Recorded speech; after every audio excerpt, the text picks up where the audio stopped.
샬롬. 오늘도 하나님 말씀 앞에 나오신 여러분 환영합니다. 우리 함께 기도하겠습니다. 하나님, 오늘도 은혜의 이 자리를 허락해 주시니 감사합니다. 우리가 죽어 마땅한 죄인이고 항상 모자른 또 부족한 인생이지만 하나님께서 우리에게 예수 그리스도를 보내주셨고 성령님을 보내주셔서 구원받게 해주시고 또 하나님과 동행케 해주셔서 항상 만족할 수 있는 존재가 되게 해주심에 감사드립니다. 오늘 이 말씀을 통해서도 우리 심령의 사랑과 은혜로 충만케 하여 주시옵소서. 예수님의 이름으로 기도했습니다. 아멘.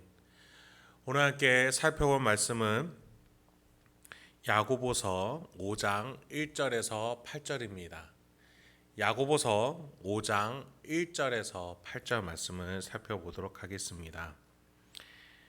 이제 야고보서의 마지막 장인 5장입니다. 야고보는 5장에 들어서서 새로운 주제를 등장시킵니다. 바로 부한 자들에 대해서 가르침을 주고자 합니다. 1절입니다. 들으라 부한 자들아, 너희에게 임할 고생으로 말미암아 울고 통곡하라. 야고보는 이 부자들의 미래에 고생의 때가 올 것임을 먼저 전제하고 가르침을 시작합니다. 어떠한 전제나 조건 없이 부한 자들아, 앞으로 올 고생을 염두에 두고 똑바로 살아라 라고 말을 하고 있는 거죠. 이 가르침을 듣는 이들은 조금 어리둥절할 겁니다. 갑작스러운 이 가르침이 가진 것이 많기 때문에 들어야 한다면 당장의 이해가 되지는 않습니다. 2, 3절로 이어집니다. 너희 재물은 썩었고 너희 옷은 좀먹었으며 너희 금과 은은 녹슬었으니 이 녹이 너희에게 증거가 되며 불같이 너희 살을 먹으리라. 너희가 말세에 재물을 쌓아도다. 여러분, 금과 은이 고대 사회에서는 화폐로 주조되는 주요 광물이었습니다. 왜 그랬을까요? 잘 변형되지 않기 때문입니다. 그런데 그런 금과 은을 두고 야고보는 녹이 쓸 것이다 라고 말해주고 있습니다. 결국에는 이 땅에 있는 모든 것들이 잘 변하지 않을 뿐이지 결국에는 변하고 녹슬고 썩어 없어질 것들이기 때문입니다. 무엇에 비해서일까요? 바로 영원에 비해서일 겁니다. 영원에 비해서 아무리 잘 변하지 않는 금이라도 결국 그것은 부서지는 것이고 녹아 없어지는 것이고 깨져버릴 수도 있고 어디론가 사라져버릴 수도 있는 확실치 않은 불확실한 재물일 뿐이라는 겁니다. 아니, 불확실한 물건에 밖에 되지 않는 것이죠. 하지만 우리의 영혼은 어떠합니까? 우리의 영혼은 마치 죽고 지옥에 가면 사라지는 것으로 가르치는 사람들의 가르침을 받아서는 안 됩니다. 하나님은 우리의 영혼을 불멸하게 만드셨습니다. 영원히 사는 존재입니다. 그런데 중요한 것은 어디서 사느냐가 중요할 것이겠죠. 우리의 영혼은 반드시 영원의 시간으로 가게 됩니다. 사라지고 없어지지 않습니다. 그에 반해서 금과 은은 사라지고 없어지고 깨지는 물건일 수밖에 없다는 겁니다. 그런 점에서 금과 은이 녹이 쓴다는 것은 오히려 우리에게 증거가 되어줍니다. 물질은 사라집니다. 그러니 영원한 걸 보십시오 라고 말이죠. 그럼에도 불구하고 물질을 붙잡는 것을 두고 야고보는 말세에 재물을 쌓았다. 그러니까 망하기 직전인데 망할 것을 붙들고 있는 너희 부자여 라고 말하고 있는 겁니다. 좀 더 쉽게 말하면 여러분, 이제 곧 망할 회사가 있습니다. 그런데 그 회사의 주식을 산 사람과 같은 겁니다. 지금 당장 망할 것 같은 회사의 주식을 많이 사서 대주주가, 그런 큰 부자가 될 수도 있을 겁니다. 그러나 그 대주주의 자리는 나중에 망한 회사의 종이 회사의 대주주일 뿐입니다. 재물을 붙들고 사는 인생이 바로 그렇다라는 겁니다. 그래서 붙잡을 것을 붙잡아야 됩니다. 영원이란 시간을 바라보면서 망할 재물에 매여 있지 말아야 된다라고 야고보는 부자들에게 경고하는 겁니다. 그런데 야고보는 부자 전체에 대해서 이렇게 말하는 것이 아닙니다. 하나님은 부와 재물을 축복으로 주시는 분이시기도 하고 그 부를 통해서 하나님의 역사를 이끌어가는 데 재료로 쓰시기도 하기 때문입니다. 그렇다면 야고보가 지금 말하는 이 부자는 어떤 부자일까요? 4, 5절입니다. 보라, 너희 밭에서 추수한 품꾼에게 주지 아니한 삭시 소리 지르며 그 추수한 자의 우는 소리가 만군의 주의 귀에 들렸느니라. 너희가 땅에서 사치하고 방종하여 살육의 날에 너희 마음을 살찌게 하였도다. 이 부자들은 영원이라는 시간을 하늘을 바라보지 못하고 제한된 없어져 버릴 땅만 바라보고 사는 부자들을 말합니다. 그럼 반대로 하늘을 바라보며 사는 부자들도 있다는 것이죠. 하나님을 경외하고 사랑하기 때문에 이웃을 함께 섬기는 부자도 있다는 겁니다. 예수가 심령이 있으니 예수의 사랑으로 타인을 자신이 가진 부한 재물로 섬기고 이웃을 하대하지 않고 압제하지 않고 차별하지 않는 자일 겁니다. 반면에 자신이 가진 재물로 하나님을 바라보지 못하고 재물만 바라보면서 품꾼에게 일을 시켜놓고 제대로 된 급여를 주지 않는 악한 부자도 있다는 겁니다. 그들은 어떻게든 안 주려고 합니다. 자신에게 시간과 에너지를 가지고 노동으로 바친 그들에게 돈으로 그들의 노동력을 환산시켜줘야 했습니다.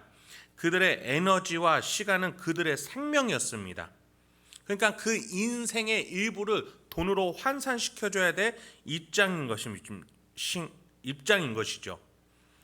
노동자는 그 돈으로 다시 몸을 살찌우고 가정을 돌봐야 하고 생명력이 솟아나게끔 해야 하는 가운데 있습니다. 그런데 급여를 주지 않은, 삭을 주지 않은 것은 무엇입니까? 그들의 생명을 갉아먹는 것입니다. 야고보는 재물로 압제하는 악한 부자들의 많은 방식 중에 그러니까 급여를 대표적으로 예로 들고 있습니다. 그것이 가장 악하다라는 것이죠. 왜요? 생명을 갉아먹는 것이기 때문입니다. 그것에 대해 만군의 주, 그러니까 세상의 가장 높은 권한을 가진 자께서 듣고 계신다. 세상 최고의 사장들의 위에 사장님으로 계시니 그 휘하 아래 있을 뿐인 너희 악한 부자들아, 하나님을 바라보면서 너희가 그렇게 살아서는 안 된다.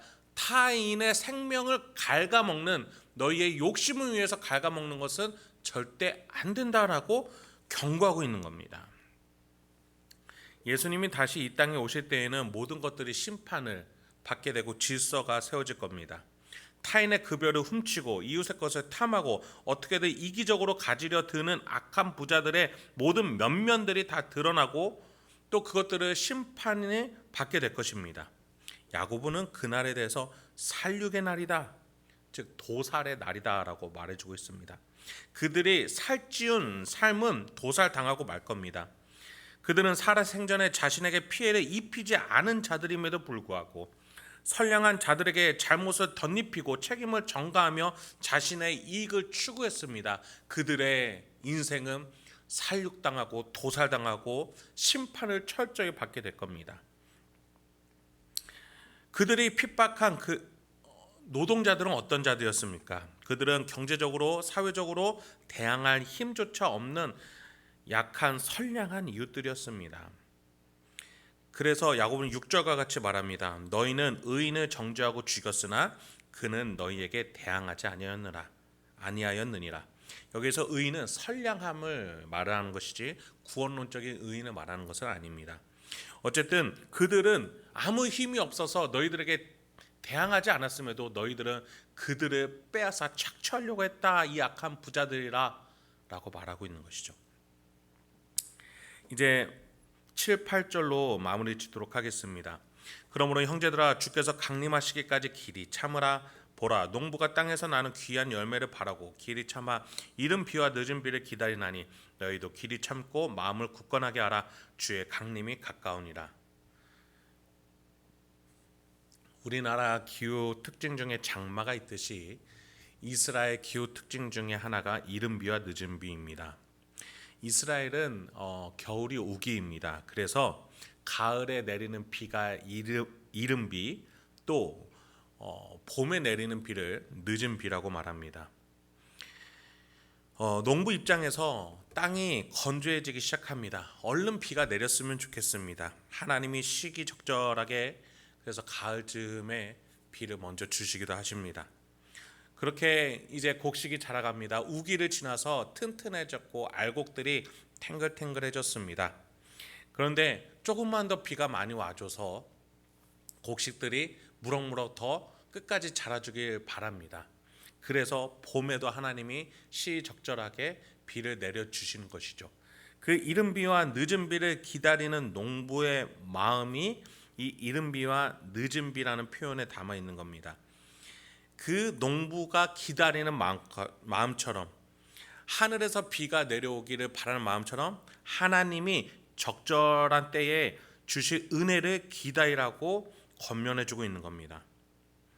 예수님이 가장 적절한 시기에 악한 부자들에게 압제당하고 착취당하는 우리를 구해주실 거라고 말해주고 있는 겁니다. 특히 마음을 굳건하게 하라라고 말해주고 있습니다. 만군의 주의 귀에 우리의 아픔과 슬픔이 들렸습니다. 그분은 이미 다 알고 계십니다. 그래서 우리는 그분을 신뢰하기 때문에, 그분이 다 알고 계시기 때문에 우리 힘으로 어쩔 수 없는 이 상황을 마음을 굳건히 지킴으로써 하나님의 역사, 예수님의 재림을 기다리는 것이죠. 여러분, 신자라고 해서 무조건 잘못된 것을 참으라는 것이 아닙니다. 이성적으로 해결하고 합리적으로 풀어갈 수 있는 것들은 마땅히 해야죠. 그러나 무자비하고 거대한 자본의 힘으로 우리를 누르려는 악한 부자들에 대해서 우리가 어찌할 수 없을 때에 야고보는 하나님이 역사하실 그때가 반드시 있으니 실족하지 말고 그 믿음을 가지고 이겨내라고 말해주고 있습니다. 동시에 우리는 그들과 결코 타협해서는 안 됩니다. 우리가 함께 재물 대 재물로 싸우거나 그들과 한 부류가 되어서는 안 되겠습니다. 예수님의 재림으로 새로운 시대가 곧 나타날 것을 믿으면서 내가 좀 더 가진 자로서 덜 가진 자들을 향해서 손을 내밀 수 있고 그들을 돌볼 수 있어야 하겠습니다.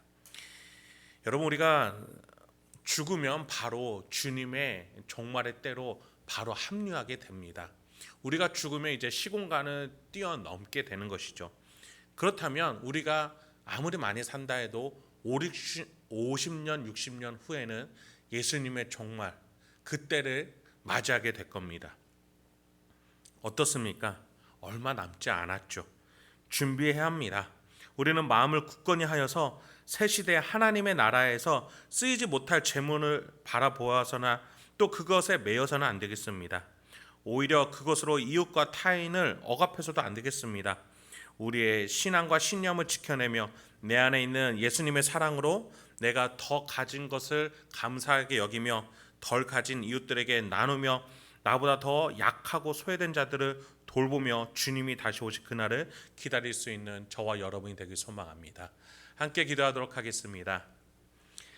하나님, 오늘도 우리에게 귀한 하나님의 말씀을 주시니 감사합니다. 오늘 이 말씀을 통해서 주님, 우리가 깨달아야 될 것들을 깨닫게 하시고 또 실천해야 될 것들을 실천케 하여 주시옵소서. 그 10년 가운데에 주님이 주신 그 사랑의 확신으로 우리가 오늘 하루를 살아갈 수 있도록 인도하여 주시옵소서.